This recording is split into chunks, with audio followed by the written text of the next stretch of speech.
রোজার আগেই অনেকেই শুরু করেছেন কেনাকাটা। আসছে ঈদে নিজের জামাটা হওয়া চাই সব থেকে আলাদা, আর তাই এখন থেকেই কিছুটা ঢিলেঢালাভাবে শুরু হয়েছে ঈদের কেনাকাটা। ঈদ উৎসবের অন্যতম অনুষঙ্গ নতুন পোশাক।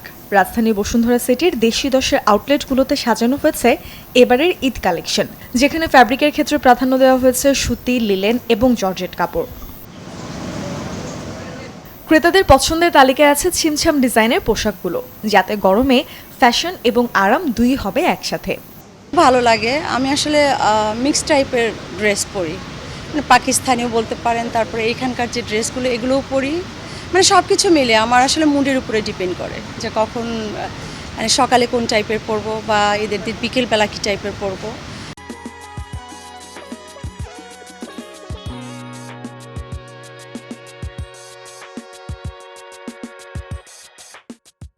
ফ্যাব্রিকের ক্ষেত্রে ওই দেশিটা ভালো লাগে আর কি, সুতিটা হলে ভালো হয়। আমি ওইটা পরতে কমফোর্ট ফিল করি। আমি বাসার জন্য এই ধরনের, আমার ওয়াইফ এটা পছন্দ করে, আমার ছেলেরা ওইগুলোই পছন্দ করে। আমরা খুব বেশি গর্জিয়াস কিনতে চাই না আর কি। শৈশবের আউটলেটে আছে শিশুদের কেন্দ্র করে বিশেষ পোশাক, যেখানে ডিজাইন আর মোটিভের সাথে প্রাধান্য দেওয়া হয়েছে উজ্জ্বল রং। আছে শিশুদের জন্য তৈরি ঈদের টুপিও। আমাদের প্রোডাক্টগুলো হচ্ছে 0 থেকে 12-13 বছর পর্যন্ত আপনার ফুললি কটনের মধ্যে করা, আর পার্টি ওয়্যারগুলো ওইভাবেই করা হয়েছে, খুবই গর্জিয়াস।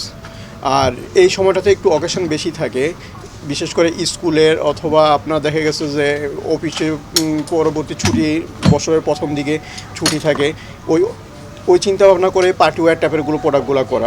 কাপড় হচ্ছে আমাদের সাধারণত হচ্ছে লিলেন কটন হয়, আবার কিছু কিছু হাফ সিল্ক হয়। তো গরম মাথায় রেখে ওইরকমভাবে আমরা তৈরি করা হয়েছে। এবারে এমব্রয়ডারি, অ্যাপ্লিক, কারচুপি, ব্লক, টাইডাইয়ের মাধ্যমে পোশাকে ফুটে উঠেছে উৎসবের আবহ।